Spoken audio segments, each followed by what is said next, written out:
জন্য আসি। লোকেরা বলল, হুজুর চিন্তিত হবেন না, আমরা আর মাছ ধরবো না।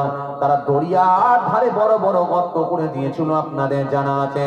ওই গর্তের মধ্যে মাছগুলো এসে পড়ে গিয়েছিল। আর পরদিনে গিয়ে তারা মাছগুলোকে তুলে নিয়ে গিয়ে আবার খেয়েছে, বিক্রি করে দিয়েছে। ও বাবাজি, এই অপরাধ আল্লাহ মেনে নেন না। আল্লাহ সেই সময় কোরআনে কারীমের মধ্যে জানিয়ে দিয়েছেন তার হাবিবুল্লাহকে, হাবিবুল্লাহ গো, আমি আল্লাহ তাদেরকে কেমন করে ধ্বংস করেছি দেখো।